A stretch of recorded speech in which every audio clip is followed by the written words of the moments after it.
7 mois après le terrible accident provoqué par Pierre Palmade, nous assistons à de nouveaux rebondissements. Les résultats de 2 expertises menées afin de déterminer les circonstances du drame pourraient bouleverser l'affaire. Nos confrères du Parisien ont en effet pu consulter les rapports remis à la juge d'instruction. La première conclusion donne les détails sur les circonstances du décès du bébé de la passagère accidentée. Le deuxième rapport, qui fait également partie du dossier d'instruction, met en lumière l'origine de l'accident. Il est fort probable que la qualification pénale des charges qui pèsent sur l'humoriste de 55 ans pourrait changer.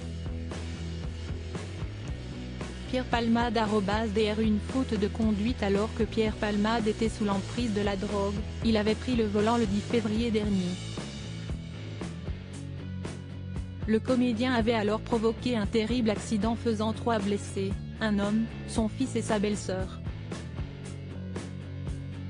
Mis en examen, le grand ami de Mireille Dumas a vu son contrôle judiciaire s'alléger au fil des mois.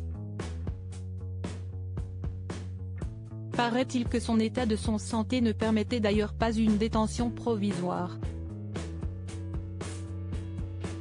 Remis en liberté sous contrôle judiciaire, le comédien se serait rendu en boîte de nuit.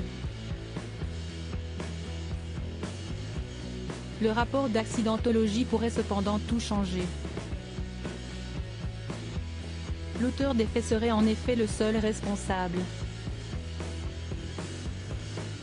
Autrement dit, le drame relève entièrement d'une faute humaine. Aucune anomalie technique n'a été constatée. Selon les explications fournies, il aurait fait une brusque embardée vers la droite. Avant de tenter de se repositionner, en vain.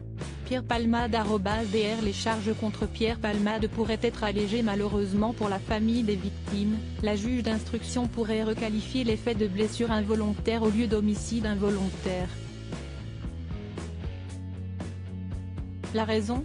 Selon une récente expertise médicale, le bébé de la passagère accidentée est décédé avant sa naissance.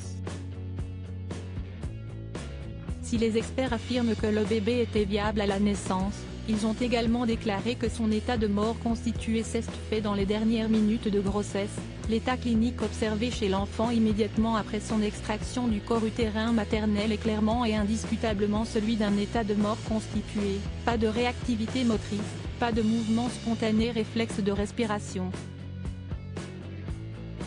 De par ce fait, celui-ci ne dispose pas d'une personnalité juridique.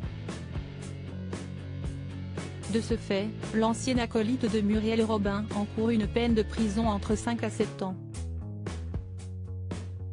Initialement, il risquait de passer plus de 10 ans derrière les barreaux.